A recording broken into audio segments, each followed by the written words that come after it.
Okay, hello again, sports fans. I'm very, very excited about this one because after a little back and forth with Wargaming, I've managed to get myself into the latest closed beta of World of Warships. And as you can see, just from the port screen, which is where you keep your various ships, it's a pretty sexy beast. That's really interesting. I don't know if folks have been following that. I wasn't sure exactly what kind of period they'd be doing with their ships, and much like in World of Tanks and World of Warplanes, they're following World War I through to post-World War II. So I've gotten my cruiser, my American cruisers, up to Tier 3. Here I have a St. Louis class cruiser. This is built, hell, pre-World War I. And it is covered in guns. Each one of these weapons is an individual weapon that you can control. You don't control them individually, but we'll get to more of that later. So let's have a look at the tech tree. You start off with an Erie class cruiser, then upgrade, you can start going into destroyers, into cruisers properly, and then up into battleships. Well, actually, no, just cruisers. Battleships aren't in here yet. But then you can also branch out, and I will eventually do this as well, into aircraft carriers. And a lot of these are like early, like this, the Langleys. There's a converted Collier, as it says there, all the way up to giant Essex classes. There's Japanese ships, American ships, and one lone USSR ship which you can't actually get yet. Research is much like World of Tanks.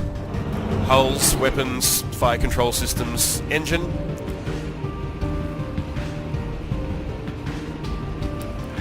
So let's get into this.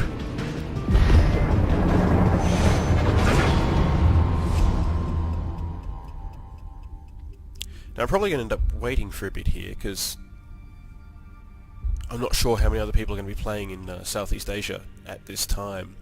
But I've had a few games obviously already since I'm up to Tier 3 in some of my ships, and so far it's got a really interesting pace. They've slowed it down a lot compared to their previous games. Even just controlling your ship is a slow process. The helm doesn't answer for a couple of seconds, and will keep turning, for instance, after you go back onto course. You can lock the helm to keep a turn, either a half turn or a full turn, and the ship's engines work much the same way. You can also use the in-game map to set up waypoints, so then you don't even have to worry about controlling your vessel and speed. You can concentrate on the guns, and the guns have a very, very interesting mechanic.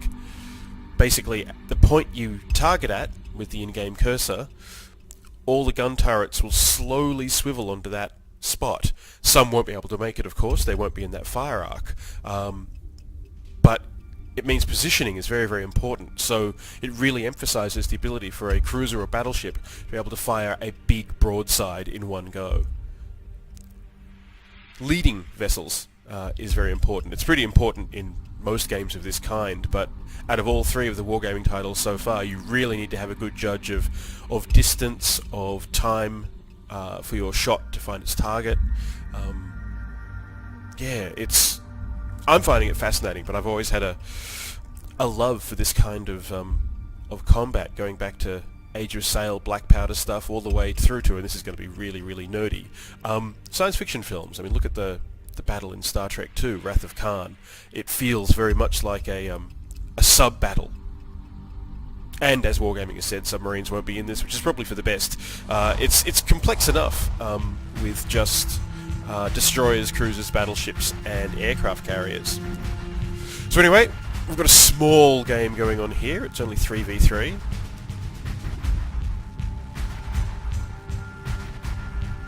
So far, every map that I've played, and I suspect every map that's going to come out in the full release, is basically been set around either a coastal region or a set of islands, which is a little bit annoying, personally, since most battles in the General Quarters war took place in more open waters.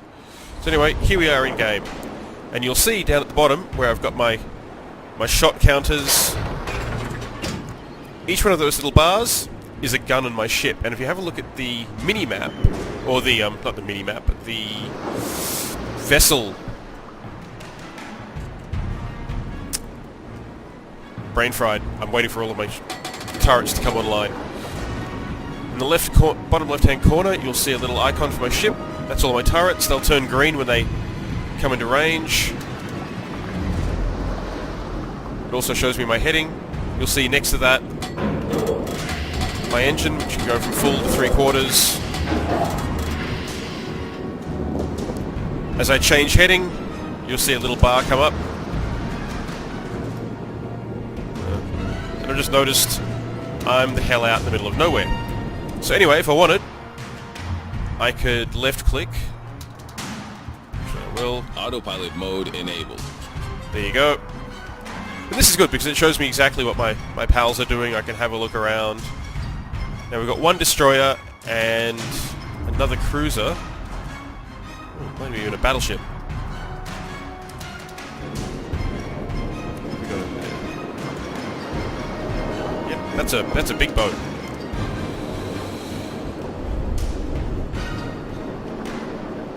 So you'll see all these orange rings.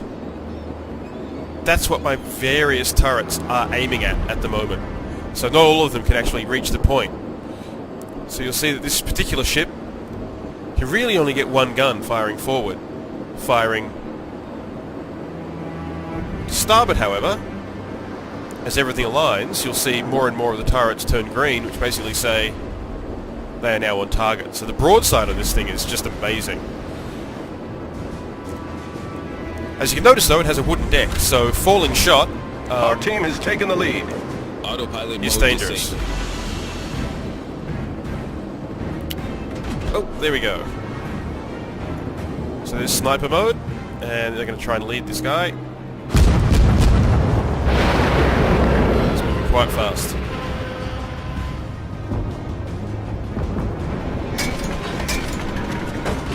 Well, looks like I've found them. This guy's obviously the issue.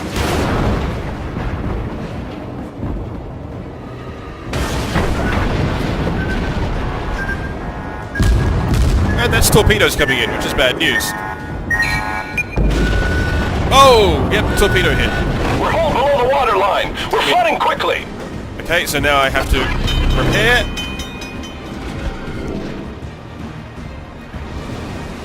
And you'll note that with at long range you've got the ability to fire over islands, which makes the game rather tactical. So, I want to not be by myself. So I'm going to join my consorts over there.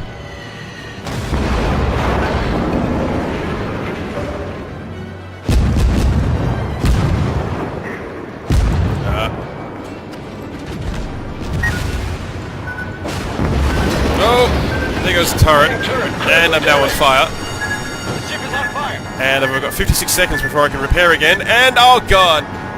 Torpedoes incoming. Will it hit? Will it hit? Whew, that was tense.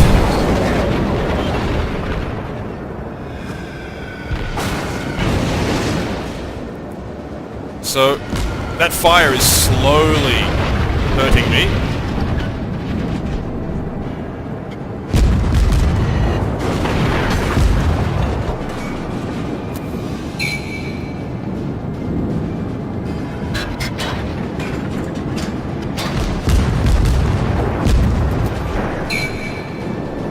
I'm hurting this guy pretty bad. Might even be able to take him out. So he's just popped smoke. So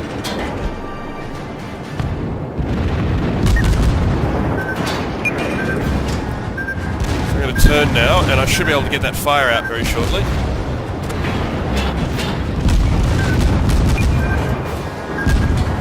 Okay. Stop! Stop! Stop! Damn it! And I'm done. The game has this really interesting balance. Destroyers are fast and fragile, and their main armaments, their gun armaments, aren't actually all that useful. But they have torpedoes, and as you see, torpedoes take a long while to get to target. But if you can properly lead a vessel, they do mammoth damage. So let's see how the rest of this goes. So here's that larger Japanese ship. Now look at its turrets. I mean, that is massive.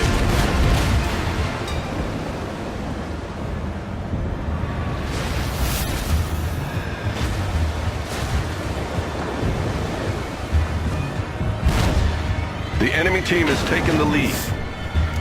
So this game, as you can see, there are 3 capture points, which with 3 vessels aside, although now 3 versus 2 since I've been destroyed, that's going to make it hard for them to win.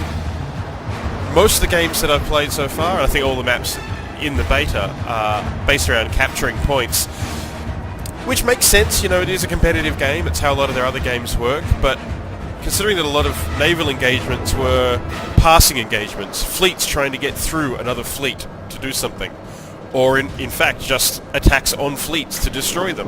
It'd be nice to see a little bit more variance in the way they run stuff like that. Our team has taken the lead. See, there come a couple of torpedoes, or 3 actually.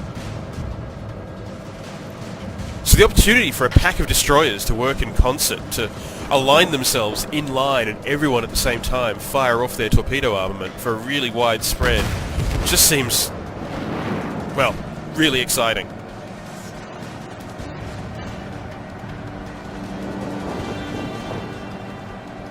So even a small game like this, it's remarkably tactical, because these things really do not turn on a dime. Their turning arc, especially for the big cruisers and battleships, takes a hell of a lot of time. So if you're moving too fast, you can quickly find yourself out of position and unable to involve yourself in the rest of the fight. Well, that's me gone, and that's the other ship there burning, I think. So it's now 1 destroyer versus 1 battleship. This could take forever. Now you're having a look in here, you've got the big turreted guns, and you've got some smaller guns around the hull. These smaller guns are auxiliary weapons. They're short range. They will open up automatically when you're in close range to a ship, and they'll open up to either side as well. Not nearly as effective as these big ones, but they're useful. You'll also see, I think you'll see around here, maybe not actually, some vessels, cruisers in particular, and I think some destroyers, are packed with anti-aircraft guns. So they're very important for defence against air attack from carriers.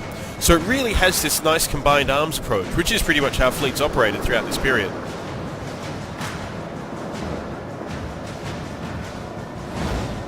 Our victory is in sight. Well, that's good, because it's going to take forever for this guy to find that destroyer. He's taking some damage. You can see some hull damage there. Torpedo damage tends to be absolutely horrendous. The enemy team has taken the lead.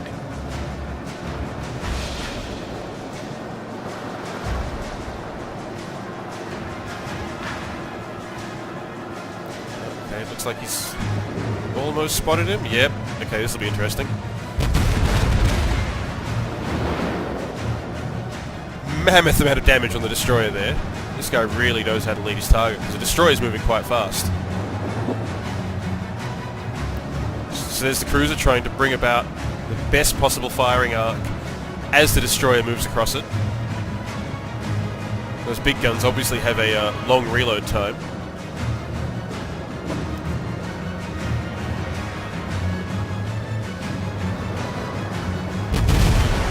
That's gonna do it. So yay, a win.